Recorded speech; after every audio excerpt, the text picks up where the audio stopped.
thing's getting broke in now. Fresh motor. It's gonna be sweet. Marcus finished that up. And now I'm over here, and you're commandeering space at Chris's shop.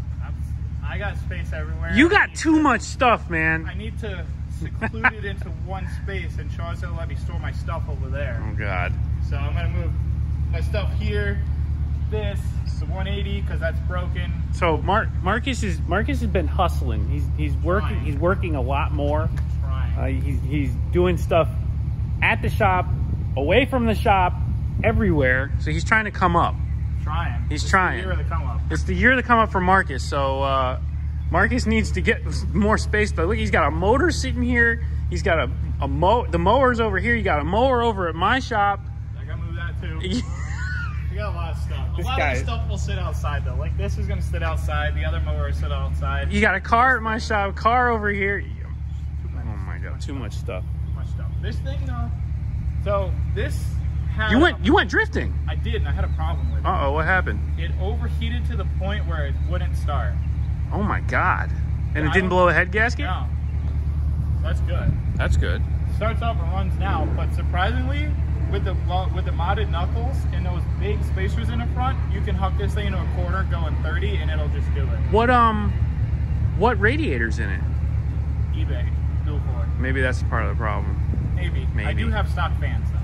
Maybe that's part of the problem too. I don't know. I don't know. I didn't have too many overheat problems with the stock radiator and fans, but I also didn't drift. Drifting is a little hard. So anyway, I've been having a problem with this thing with the cooling system for a while, but yeah, trying to figure it all out. I'm sure you will. Yeah. This thing's crazy. You're like, it is. You're doing like a rear end in it. It's getting close. It's getting close. So the rear end, I have to finish bolting up and get it so that I can put wheels on it, and then it'll roll. If anybody's out there in the area that has a front beam for their tractor, let me know, because I need another one so I can cut this one and then add extension on the end. So you need two, basically. Pretty much. I need Just two. trying to like space it out. Yeah. Just trying to widen this, try to get that wide So drift angle. Yeah. That's a big thing. So anyway, there's that. I got don't feel bad though, because I've got 7 tractors. So where'd you get the other ones? I don't know.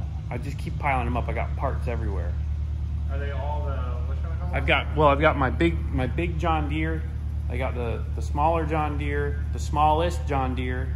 Then I've got the Cub Cadet. I guess 6 tractors.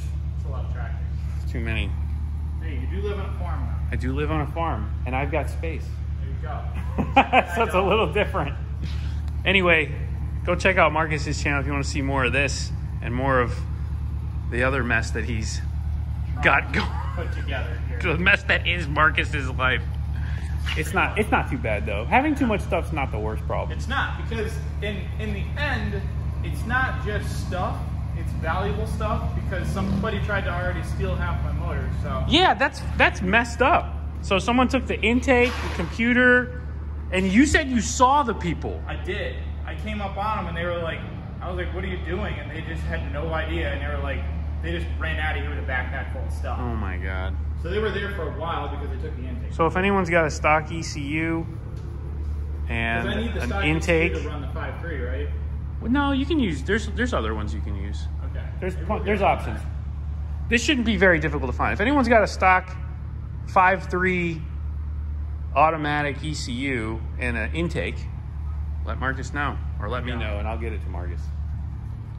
Sad. Back at the shop. Look at this. Don't see too many of these. We've actually got 2 Liberty Walk R35s in our little tight-knit group. But this is a Liberty Walk R35 GTR.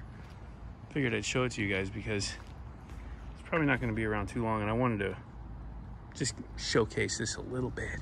These cars are so wide when you put this Liberty Walk kit on it, and it just creates this muscle out of this car that it doesn't have from the factory. But man, factory suspension, other than, well, this one actually has KW suspension on it, but factory suspension otherwise, arms and stuff like that. But you get extra width out of these wheels. Look how deep these are. These are monsters, especially in the back. Boy, look at that. That's a big, deep wheel. Big old wing. Just a crazy thing. This was done quite a while ago, but we tuned this car originally back in 2012, I think it was. Around 2012, 2011, 2012. It was a really good friend of ours' car. He sold it, and it's actually going to its new owner now. But it's here for a checkup. We're gonna make sure everything's good on it. And I figured I'd just show it to you guys. Like, here's a hint. That's orange instead of red.